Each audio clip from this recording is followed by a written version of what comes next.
नमस्कार, मैं डॉक्टर सौरभ अग्रवाल। मैं एक मेडिको लीगल कंसल्टेंट हूँ। आज हम बात करेंगे स्पंज के बारे में।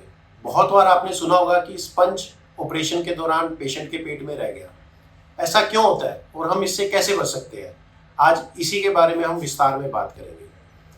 ज़्यादातर जब भी हम कोई ऑपरेशन करते हैं, हम इंस्ट्रूमेंट और स्पंज हमेशा गिनकर लेते हैं। जैसे आप ऑपरेशन में 1 स्पंज ले लिया, 2 स्पंज ले लिया या कई जने 3 स्पंज ले लेते हैं। कभी भी ऑपरेशन के दौरान यदि ऑपरेशन में कुछ जटिलताएं होती है, वो कॉम्प्लिकेटेड है ऑपरेशन, तो ऐसे केसेस में हमारा सारा ध्यान ऑपरेशन पे होता है। जो स्पंजेस है, क्योंकि ब्लीडिंग हो रही है, ऐसे में स्पंजेस भी कई बार गंदे हो जाते हैं, वो ब्लड से सोक हो जाते हैं। ऐसे में हम जो ऊपर हमारा स्टाफ है उसको बोल देते हैं 1 स्पंज और दे दो। ऐसे करके हम कई बार 1 स्पंज और दे दो, 2 या 3 स्पंज ले लेते हैं। बाद में जब मरीज की कंडीशन पूरी स्टेबल हो जाती है, हम स्पंज काउंट का पूछते हैं। तो जो हमारा मेन स्टाफ है, क्योंकि हमने स्पंज एक एक करके लिए, वो भी पूरा एग्जैक्टली नहीं बता पाता कितने स्पंज थे। ऊपर वाला स्टाफ भी हड़बड़ी में था, कुछ एनेस्थेटिस्ट ने दवाइयां मंगाई, कुछ आपने मंगाई, कुछ वो भागा दौड़ी में यहाँ वहाँ स्पंज देता रहा, तो एग्जैक्ट स्पंज काउंट नहीं बता पाता। तो ऐसे में अधिकतर स्पंज का डाउट रह जाता है। और अब्डोमन में स्पंज रहना एक बहुत कॉमन है जो जल्दी से नहीं मिलता। अब हम बात करेंगे इसका तरीका क्या है। आप कभी भी कोई भी सर्जरी कर रहे हैं तो उसमें सबसे बेहतरीन तरीका है कि आप नंबर ऑफ स्पंजेस 3 या 3 का मल्टीपल लें।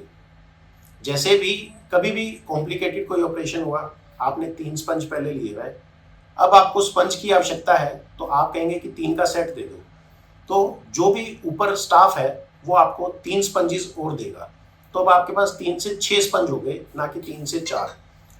ऐसे में यदि आपको और स्पंजेस की जरूरत पड़ती है तो वो 3 स्पंजेस और रख देगा। मतलब आपके पास अब 9 स्पंजेस हो गए। हमेशा इवन कई बार आप पैकिंग को जब हम काटते हैं उसको भी 3 हिस्से में काटें। पैकिंग आपने एक पैकिंग ली, उसको 3 हिस्सों में काट लिया, 2 पैकिंग ली, उसको 6 हिस्सों में कर दिया, या एक पैकिंग को 3 के मल्टीपल हिस्से में काटें। उसका सबसे बड़ा एडवांटेज है, कभी भी ऐसे कॉम्प्लिकेटेड केस में जहां आपको स्पंज काउंट का नहीं पता, अब आपको स्पंज काउंट कभी भी होंगे तो वो मल्टीपल में ही होंगे, 3 के मल्टीपल। या तो आपके पास 3 होंगे, या 6 होंगे, या 9 होंगे। तो अगर आपके पास स्पंज 4 है या 5 है तो आप इजीली सोच सकते हैं कि 1 स्पंज अंदर हो सकता है। या आपके 6 के 6 स्पंज काउंट पूरे हो गए हैं तो आप इसमें श्योर हो जाएंगे कि भाई ये मेरा काउंट्स पूरे हैं। ज़्यादातर स्पंज रहने के जितने भी केसेस हैं वो तभी होते हैं जब अंदर कोई ना कोई कॉम्प्लिकेशन है, ब्लीडिंग ज़्यादा हो रही है।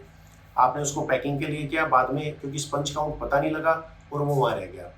तो ऐसे में कई बार कई जने कहते हैं कि स्पंज आपने एक्स्ट्रा लिए तो वो स्पंज वेस्ट गए। वो स्पंज जरूर वेस्ट गए, लेकिन वो आपके पूरे कैरियर को बचा सकते हैं और इस तरीके की लिटिगेशन होने से आपको बचाया जा सकता है। प्लस जो पेशेंट को प्रॉब्लम्स हो रही है उनसे भी आपको बचाया जा सकता है। तो ये जस्ट एक मेरा व्यू है। इसको आप अपने तरीके से थोड़ा मॉडिफाई भी कर सकते हैं। जस्ट आपको एक ओवरव्यू दिया गया है कि इससे इस तरीके से स्पंज को बचा जा सकता है। इसी तरीके से और अपडेट के लिए जुड़े रहे हमारे चैनल से। Thank you.